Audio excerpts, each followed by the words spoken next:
Hey guys, so today I saw the Oscar-nominated film Extremely Loud and Incredibly Close. I'm trying to tick off my list, but I've only seen 3 nominees right now, so I don't think I'm gonna be done with that by the time the Oscars show. But I have The Artist and the Descendants, which I want to see because I'm sure The Artist is gonna win Best Picture. Anyway, I saw Extremely Loud and Incredibly Close, and I thought it was really good. It was for anyone who read the book and is like torn on whether or not they should see it.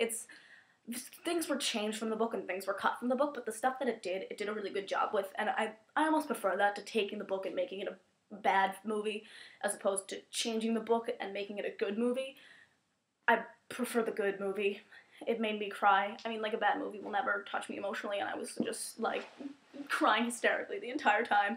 People in front of me hated me so much because I just wouldn't stop making noise. They're like, stop it, get out of here. I'm so obnoxious when I'm at movies. But anyway, so don't see a movie with me, if you exist. But yeah, so when I got home, I told my parents, I was like, they haven't seen it yet. They were like, oh, do you recommend it? Because they've only seen like 5 Oscar nominees right now, and they want to see them all, but they want to see ones that they don't want to see. Like, they were told that Hugo is awful. I want to see Hugo. I think it's cute looking. I haven't seen it, but a friend of theirs said that it was, like, the most dreadful work of cinema created all year, so they're not going to see that. What am I talking about? Extremely Loud and Incredibly Close. So they asked me how it was, and I was talking to them. I was like, well, Sandra Bullock did a phenomenal job, and so did the little boy. And they were like, oh yeah, Thomas Horn. Do you know the backstory on him? And I was like, no, I don't know the backstory on him. So my mom was explaining it to me, and I looked this up to verify it because I was afraid that it wasn't true, but it is. He was on, like, Jeopardy, like, Teen Week on Jeopardy, and he won, like, $31,000.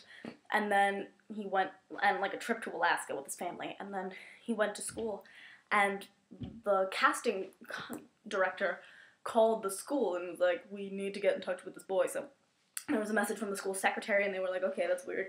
So they got in touch with the casting director, and he was like, I saw a certain spark in you.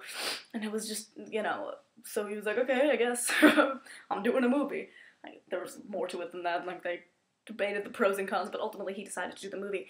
And he had never done anything beyond, like, a school play in 5th grade, and he clearly didn't enjoy it enough to continue theater, like, seriously in high school or after 5th grade.